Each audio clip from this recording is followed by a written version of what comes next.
During the last 2 weeks I've added a quest system, and next to that a new NPC that will give you these quests.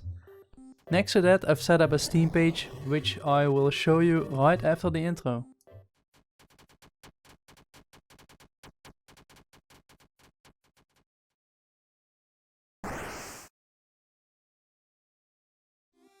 Hey everyone, first of all, for the new people, hello, my name is Ken. I'm working on a fast-paced roguelite game called Adventure of Tuck, which I've been working on it on and off now for about 2 years ago. And finally I've gotten to the point where I've set up a Steam page. I think setting up a Steam page is always really good to do early if you're making a commercial game.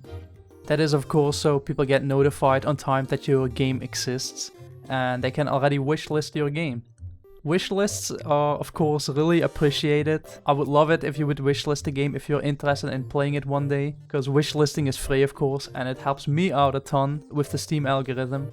And of course seeing more wishlists also motivates me more to work on the game. Then next up we get to the content that I've added to this game in the last 2 weeks. So like I've said, I've been working on a quest system. I've added some quests. Well, for now I've added one quest. For the entire quest system, I've basically had to add a new NPC which delivers your quests.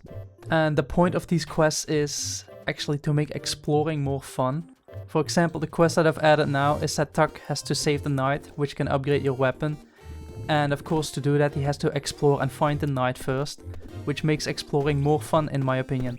Throughout a lot of games that I've played myself, a lot of these games have birds as a quest NPC, which gives you quests, which means my quest NPC is also a mole. Yes, that's right, I've added a mole.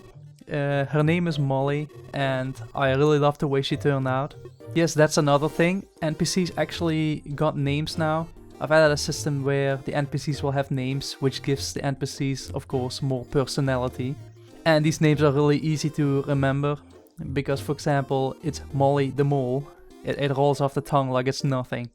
Well, the first step I've had to do for Molly is of course draw her out an A-sprite, and I really love the way she turned out. As you can see, she digs out of the ground, and when she pops up you even see her backpack bounce up and down a little bit, and it just looks really sweet. And next to that I've drawn out a quest letter in A-sprite, which Molly basically gives you. Of course this quest letter contains all the information about the quests and the rewards you will get. Molly automatically appears in the first tile you spawn in if you walk a little bit, and then automatically gives you the quest. After you get the quest you would think she would like dig away again, but there's a little twist. You can see her little 2 hairs sticking out at the top, and she actually uses that to fly away. But yeah, I love the way that turned out.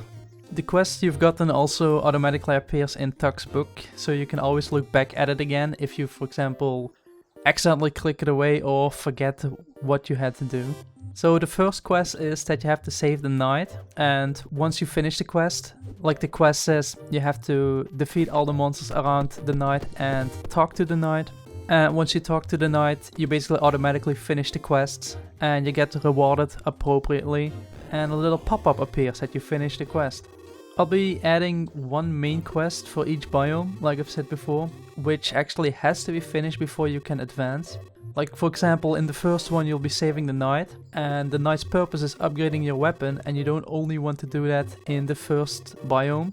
So you basically need to save the NPC so you can unlock him, and these NPCs will eventually end up in a central hub of NPCs. I will eventually make a system where you can just teleport to the central hub of NPCs from a cleared tile, so exactly like the teleporting from one tile to another tile works.